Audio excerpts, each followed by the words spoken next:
Giants walked before us and prehistoric discoveries prove it. Number 10. Dragon Man. A skull found hidden in a well for nearly 90 years belonged to a human lineage with a brain larger than ours and a face built to take impacts that would shatter a modern skull. He pulled it from the yellow soil near Harbin, China in 1933. The bridge was under construction. The worker who found it recognized instantly that this was not a normal find. He kept it hidden. The Japanese occupation made secrets a matter of survival. He wrapped the massive cranium in cloth, lowered it into an abandoned well, and said nothing. He died without ever retrieving it. 3 generations passed before his descendants dug it out of the mud. Picture it. The skull is a fortress of bone, a cranium holding a brain measuring over 1,400 cubic centimeters. Our modern brains average around 1,350. The brow ridge juts forward like a cliff face, thick and heavily reinforced against blunt force. The cheekbones are remarkably wide, the jaw deep and robust. It is not us. It is not Neanderthal. It is something else entirely. Researchers named it Homo longi, Dragon Man. The geological dating places it somewhere between 150,000 and 300,000 years old. The skull is pristine, uncrushed by time, allowing a clear reading of its brutal anatomy. And the anatomy is a problem. It does not fit the map we drew. The architecture of the skull points to a being of immense physical power.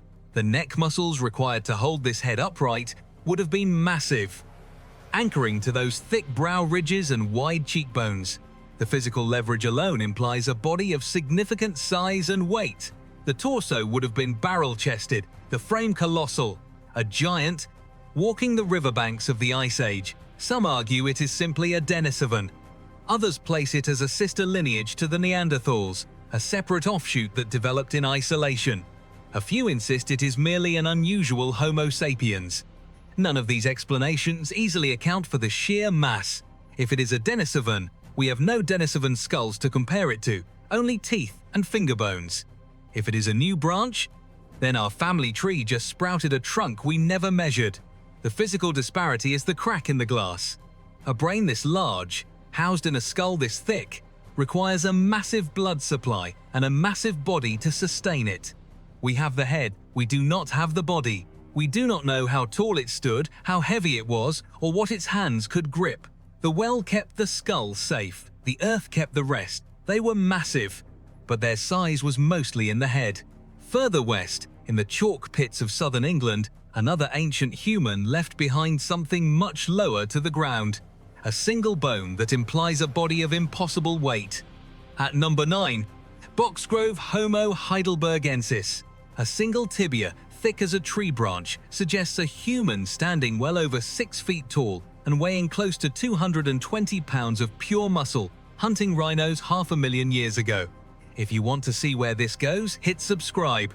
The deepest one is still ahead. The bone was found in a gravel pit in West Sussex, 1993, 500,000 years old. The tibia, the shin bone, is a pillar of dense, heavily muscled architecture. It is not the bone of a slender sprinter. It is a load-bearing post. This was not a modern human. This was Homo heidelbergensis, a predecessor to both us and the Neanderthals. And in this individual, the scale is staggering. Standing roughly 6 feet 1 inch tall, estimated at over 220 pounds. Not the wiry, scavenging ape-man the textbooks promised. A mass of raw, dense physical strength. The landscape was different then. Open grasslands, bitter winters, and massive game. They shared the plains with rhinoceros, giant deer, and lions. And the evidence from Boxgrove shows they hunted them. The rhino bones at the site bear butchery marks. Stone tools were found nearby, crafted with a precision that contradicts the primitive size of the bodies wielding them. Then, 500,000 years later, a digger hit it. How does a bone this robust fit into our evolution? The standard model suggests early humans were smaller, getting larger only recently as diets improved. But the Boxgrove tibia reverses that. It shows a peak of physical size 500,000 years ago. The thickness of the cortical bone is extreme. It is twice as thick as a modern human tibia.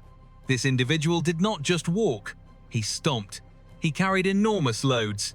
He absorbed impacts that would shatter our legs. Some anthropologists argue it is just an exceptionally large male, an outlier. Others say the cold climate demanded a bulkier frame. Bergman's rule, where animals in colder climates grow larger to conserve heat. But the bone is disproportionately wide, not just long. The thickness suggests violent, repetitive impact. Combat, perhaps. Or taking down animals the size of a car with nothing but wooden spears. If our ancestors were this large, this heavily muscled, hunting megafauna with stone handaxes, the story of human frailty overcoming the odds is a myth. We did not survive by being clever weaklings. We survived by being brutes who got clever. The tibia has tooth marks on it. A large carnivore gnawed on this giant. Even the biggest humans were not at the top of the food chain. Yet as imposing as the Boxgrove hunter was, we at least have its bones. Further east, there walked a people so large their sheer size is still only a guess, known entirely from a few shattered fragments and the blood left inside them. Denisovans, a single molar tooth so massive it could belong to a bear, and a pinky bone thinner than a pencil, are the only physical remains of a lineage whose DNA reveals they were giants roaming the Asian steppes. The cave is in Siberia, Denisova Cave.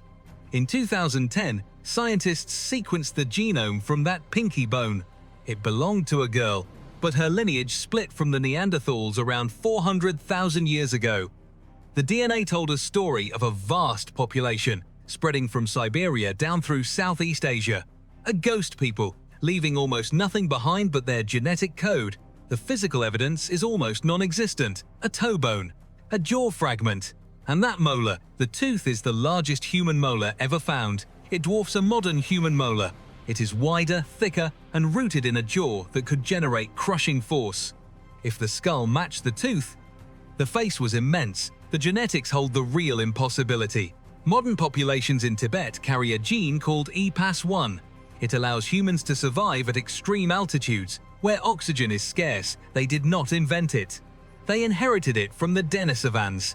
You do not evolve a high-altitude gene unless you are living high up, under brutal conditions, for hundreds of thousands of years.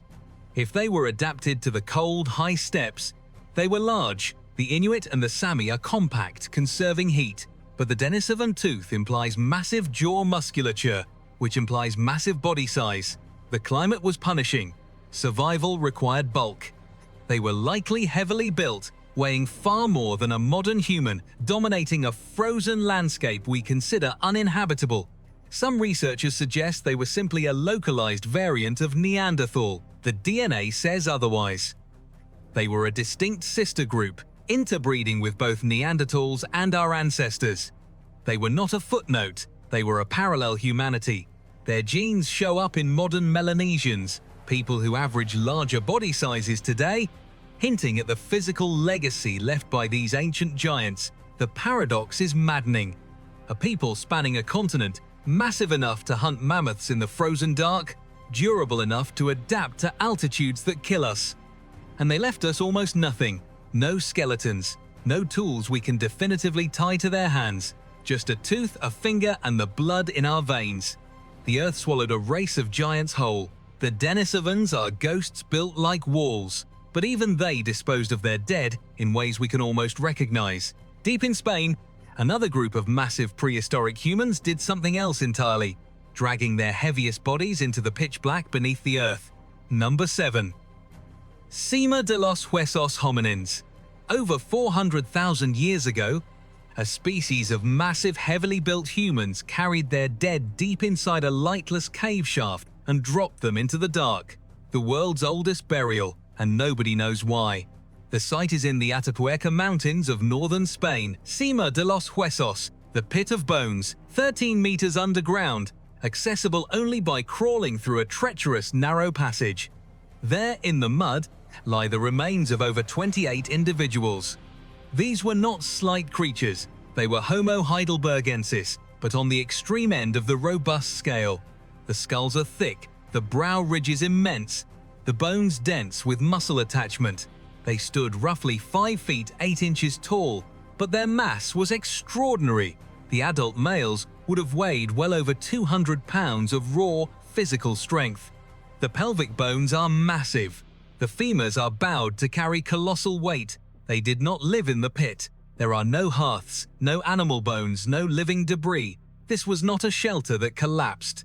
The bodies were placed here. Or rather, dropped. The fractures on many of the bones suggest they were thrown down the shaft. Imagine carrying a body weighing over 200 pounds in total darkness through a cave system that is difficult to navigate even with modern headlamps, and doing it 28 times. The effort required is staggering. The risk is immense. A fall in that darkness means death. The competing theories are thin. Some say it was a natural trap. They fell in. The access shaft makes a fall nearly impossible without being carried. Others suggest a hyena den. The bones show no gnawing marks.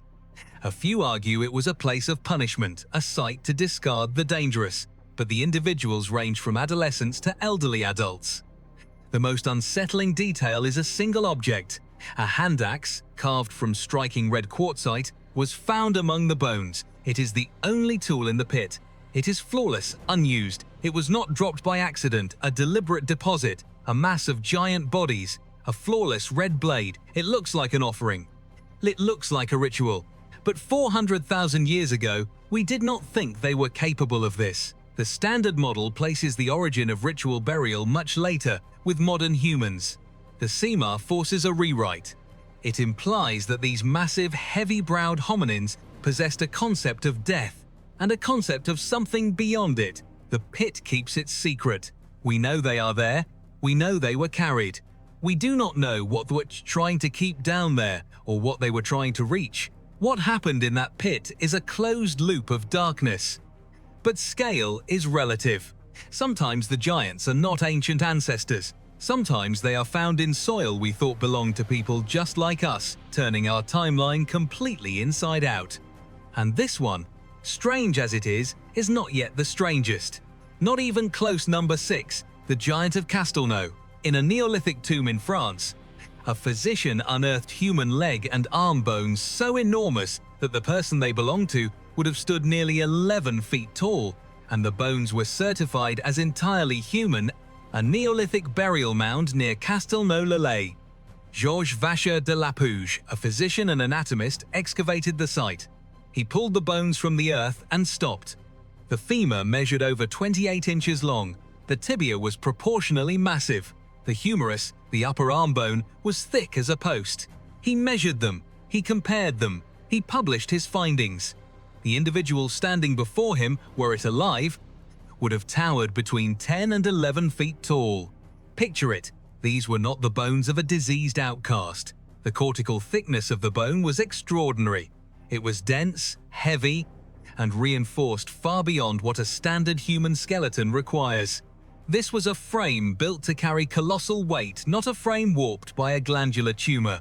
Acromegaly, the pituitary condition that causes modern giants, elongates bones but makes them brittle, porous, and fragile.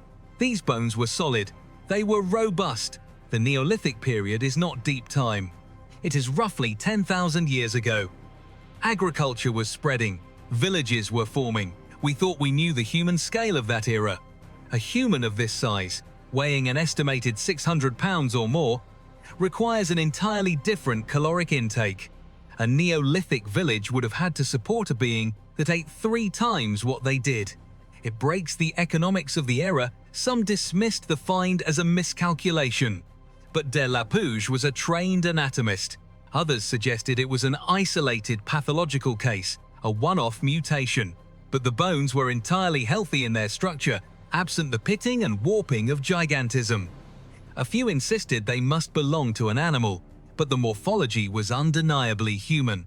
The fracture lines on the bones told a story of immense physical stress. The muscle attachments were deeply grooved into the bone. This being did not just stand tall. It moved heavy loads, it fought, it labored. The most unsettling detail is not the size. It is the absence. The bones were sent to the University of Montpellier. Then they vanished. Gone. When a skeleton of this magnitude disappears, the conspiracy rights itself. But the more mundane reality is often worse. Institutions lose things. They mislabel them. They bomb them during world wars. The result is the same. The proof is gone. and the skepticism rushes in to fill the void.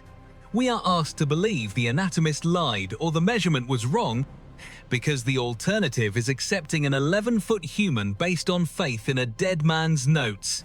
We only have the word of a man who held the impossible in his hands and the eerie silence of a specimen that no longer exists.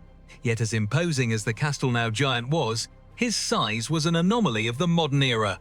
Long before him, in the scorching deserts of Ethiopia, another giant was found, but this one bore marks showing it didn't die of natural causes.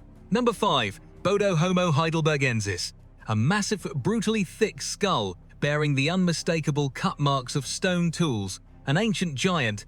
Butchered by its own kind 600,000 years ago, the Awash River Valley in Ethiopia is a furnace. The ground is broken basalt and blown sand. In 1976, a team uncovered a skull, the Bodo cranium.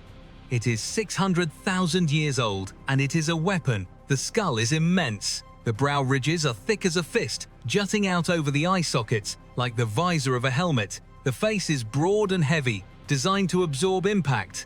The jaw muscles would have anchored to those ridges with crushing force. The individual was huge. The skeleton, if we had it, would belong to a human weighing well over 220 pounds of pure, unyielding muscle.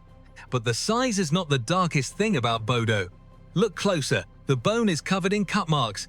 Fine, precise, V-shaped incisions. They cluster around the eye orbits, the cheeks, and the base of the skull. They were made by stone tools. Someone took a sharp flake and scraped the flesh off this giant's face. They cut the muscles at the base of the neck to take the head. They defleshed the skull. This is not an animal attack. This is not a geological scrape. The pattern is deliberate. The cuts are identical to those found on butchered animal bones at the same site. The implication is inescapable. They carved him. When the skull was pieced together, the sheer volume of the cranium shocked the researchers. It was larger than many modern human brains, housed behind a face of extreme structural reinforcement. This was not a grunting, small-brained ancestor. This was a highly encephalized apex creature. And yet, its end was deeply primitive. The defleshing marks are chaotic, overlapping. They were not careful, surgical cuts. They were hungry, urgent scrapes. The stone bit into the bone again and again. They took their time. They did not waste a scrap. Some anthropologists argue it was ritual defleshing, a mortuary practice to honor the dead. If so, it is the oldest evidence of ritual ever found, pushing the origin of symbolic thought back hundreds of thousands of years. Others argue it was simple cannibalism, a massive hominin killed and carved by a rival group. Neither explanation makes the image easier to carry. A creature this large, with a brain of over 1,300 cubic centimeters, brought down and scraped clean. The standard model insists early humans were small, vulnerable scavengers. Bodo demands a rewrite. They were giants, and they were predators. To each other, the giant was real, the knives were real, the feast was real. The only thing missing is the name of the thing that held the knife. The butchery at Bodo is a brutal fact, but at least it is a fact we can stomach. In the broken hills of Zambia, another skull surfaced. One that belonged to a being whose face was so heavily constructed, it looks less like a human and more like something engineered to survive a brutal, forgotten world. Everything so far has been the shallow water. From here on, the floor drops out. At number 4, Cabway 1, also called Homo rhodesiensis. 1921. Workers blasting for ore exposed a deep cavern. Inside the stalagmites, resting in the damp dark, was a skull. The skull of a giant. The brow ridge is a wall of bone. It is the thickest ever recorded on a hominin, measuring nearly a full inch in thickness. The face is broad and flat. The cheekbones flared out to support immense jaw muscles. The individual was a massive, heavily built hominin, weighing far in excess of what a modern human could sustain. The scale of the Cabway skull suggests a being operating at the absolute limits of primate biology. The bone density is double that of a modern human. The neck would have been a column of pure muscle, holding up a head that weighed as much as a bowling ball. He was built for collisions, for striking and being struck. His anatomy is a record of violence, written in thick bone and fused fractures, then the blow. Just above the left eye socket, the bone is punctured. A circular hole, clean and sharp on one side, shattered and splintered on the inside. It is a wound from a heavy pointed object. A spear, a heavy club, a stone thrown with lethal force. A modern human hit with this force dies instantly. The skull shatters, the brain is lacerated, and the victim drops. But Kabwe did not drop. The bone around the wound is smooth. It is healed. The infection subsided. The bone grew back. He lived for years after the blow. Picture him, a massive, towering hominin, dragging himself back from the edge of death, carrying a permanent dent in his forehead. How did he survive? There is no hospital in the Pleistocene. There is no sterile bandage. Someone had to have tended to him, cleaned the wound, brought him food, kept the predators away while the bone fused. The competing theories avoid the emotional weight. Some argue the wound was caused by a chronic infection, a cyst that eroded the bone. But the edges are too violent, too localized. A chronic lesion does not leave that shatter pattern. Others suggest he was struck by a falling rock, a rock in a cave perhaps. But the angle is wrong. The strike came from the front, from another human. The most likely truth is the hardest to accept. Another giant or another tribe tried to kill him. They struck him with everything they had. He took the blow, bled out into the dirt, and stood back up. And someone he lived with, someone who loved him or feared him or needed him, nursed a giant back to health in the brutal wild. He also had horrific dental disease. Abscesses that would have driven a man mad with pain. The giant lived a life of agonizing infection and brutal violence, and he outlasted it all. We only have the face of a survivor staring out from the rock, the scar of his worst day still shining on his brow. To live through that kind of trauma means someone else was there, keeping this massive being alive. In the caves of Israel, another towering figure was found. But this time, the care they received in death was unmistakable, and their sheer size defies what we thought we knew about their kind. Number 3. A Mewed 1 Neanderthal. The tallest, most robust Neanderthal ever discovered, standing 6 feet tall, with a brain larger than any modern human, buried deliberately with deer antlers on his chest. The cave of Amud sits in a limestone cliff in the Galilee. 1961. A Japanese expedition excavated the site and uncovered a skeleton. Neanderthals are traditionally depicted as short, stooped, and small-brained. Amud 1 destroyed that narrative. He stood an estimated 5 feet 9 inches tall, but his mass was staggering. The bones are thick, heavily muscled, and enormous. If reconstructed with the typical Neanderthal bulk, he weighed over 220 pounds. He was a giant by any standard. And his brain. The cranial capacity of Amud 1 is over 1,700 cubic centimeters. That is significantly larger than the modern human average of 1,350. The skull is elongated, the brow ridge prominent, but the brain case is vast. It houses an organ larger than anything walking the earth today. A brain of that magnitude requires an enormous metabolic engine. It requires fat, protein, and constant fuel. The landscape of the Galilee was rich, but hunting enough to sustain a body like Amud's and a brain of that size implies sophisticated, cooperative strategies. He was not a scavenger. He was an apex predator, running a biological supercomputer in a frame built for combat. But the size is not the deepest mystery. The burial is. He was placed in a pit, deliberately dug. He was laid on his back, his arms folded, his legs were bent, and on his chest someone placed the antlers of a red deer. This is not a body left to the elements. This is not a body dragged into a pit. This is a ritual. The deer antlers are not natural debris in a cave. They were chosen. They were carried. They were positioned. Some argue the antlers were simply placed there to protect the body from scavengers. But the careful arrangement of the limbs contradicts this. A hasty covering would not involve folding the arms. Others suggest the antlers were a tool left by accident, but they were placed directly over the sternum. The simplest explanation is the most profound. They were a grave good, an offering, a symbol. A giant with a massive brain who was mourned. The standard model insists that only modern humans buried their dead with symbolic objects. Amud 1, dated to roughly 55,000 years ago, proves otherwise. The Neanderthals were not just bruisers surviving on muscle, they possessed a complex inner life, a spiritual dimension we have repeatedly denied them.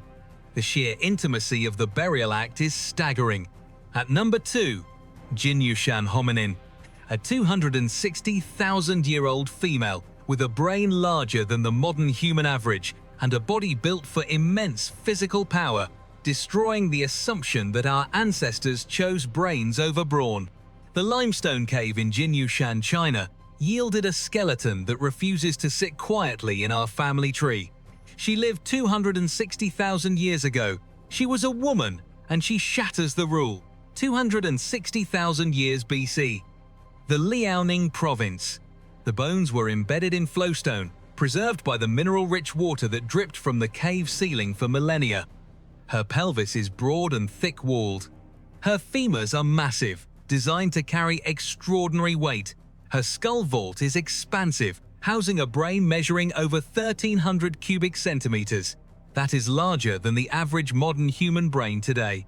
The textbooks teach a simple trade-off: brains over brawn. As our ancestors got smarter, they got physically weaker. Jinyushan makes a liar of the timeline. She had both. The sheer mass of her frame indicates immense physical power, while her cranial capacity proves a sophisticated intelligence. She was not a transitional step. She was a peak, a being of formidable intellect and terrifying physical presence. Listen, we are told our advantage was our mind, compensating for our fragile bodies. This woman did not need compensation. She could outthink and outfight almost anything in her path. Her pelvic structure suggests she gave birth to large-headed infants, meaning her offspring were born highly developed. The biological investment was staggering. She was a heavy, powerful creature, capable of deep social bonds and complex reasoning, surviving in a landscape of predators and bitter cold. Some paleoanthropologists categorize her as an advanced Homo erectus. Others insist she is an early Homo heidelbergensis. A few place her in a separate, unrecognized branch of human evolution that simply died out. None of these labels comfortably fit a creature combining a modern brain capacity with a bone structure this primitive and robust. The theories try to squeeze her into an existing box. The bones refuse to fit. The architecture of her skeleton implies a being that chose a completely different evolutionary strategy than we did, piling on muscle and brain tissue simultaneously, paying the massive caloric price without breaking. We have her remains. We can measure the thickness of her skull and the volume of her brain case, but we cannot measure what she thought, or what she saw, or how she used the immense power at her command. She represents a road not taken, a path where humanity grew both ferocious and brilliant, and then vanished. We are what survived, the fragile ones. Number 1. Java Homo erectus, also known as Meganthropus. Jaw fragments so massive they imply an upright human ancestor the size of a silverback gorilla, hunting in the same jungles where our smaller, fragile ancestors walked, the Solo River in Java. The soil is volcanic, hard and ancient. In the 1940s, a German paleoanthropologist named Gustav von Königswald unearthed something that should not exist. A fragment of a lower jaw. The fragment is enormous. The bone is incredibly thick, far beyond the range of any known Homo erectus or Homo sapiens. The dimensions are staggering. The width of the dental arch is massive. The height of the mandibular body is extreme. The thickness of the bone itself defies comparison to any modern human. It is a structure built to crush and grind, anchored to muscles that could snap branches. Von Königswald named it Meganthropus, the giant human. How big was the owner of this jaw? Estimates place the body at well over 6 feet tall, possibly pushing 7. The weight would have been immense, several hundred pounds of raw, upright hominin. If Homo erectus typically stood around 5.5 feet, Meganthropus was a titan, a true giant walking upright through the Javanese forests over 1 million years ago. Look at the teeth. They are human in their morphology, not ape. They lack the large, slashing canines of a predatory primate. They are broad, flat, and built for chewing tough, fibrous material. This was not a knuckle-dragging ape. This was a man, a giant man. The scientific community pushed back. Some dismissed it as a pathological case of gigantism, a single aberrant individual with a glandular disorder that warped the bone. But the bone shows none of the pitting, thinning, or structural weakness associated with pituitary gigantism. It is dense, healthy, and mechanically sound.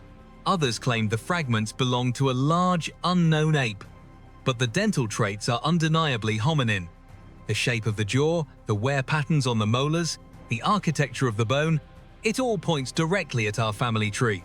A few concede it is a massively built Homo erectus, but quietly refuse to accept the staggering scale that the bone thickness implies. Then, the war. The original fossils were lost during the Japanese occupation of Java in the Second World War. Von Königswald had buried them in a garden to protect them from bombing. When he returned, the ground had been turned over. The bones were gone. We are left with his casts, his measurements, and a few subsequent, equally massive jaw fragments found later in the region. The casts preserve the truth of the shape, but the original bone, the proof in the physical matrix, is missing. If a hominin the size of a silverback gorilla walked the earth for over 1 million years, where are the rest of the skeletons? The jungle swallowed them. The volcanic ash covered the bodies. The river washed the bones downstream, scattering the evidence of a race of giants across the archipelago. We have fragments, a piece of a jaw, a sliver of a skull, just enough to know they were real, just enough to know we are missing the bulk of the story. The earth is holding them. In the deep caves beneath the river silt, buried under the ash, they are out there. And the silence below is immense. In the baked mud of a dried lakebed in New Mexico, a set of massive, anomalous footprints stretches for over a mile. They were left in the ash, walking in a direction no living human ever traveled. The stride is too long, the depth is too great, and they are heading straight into the dark.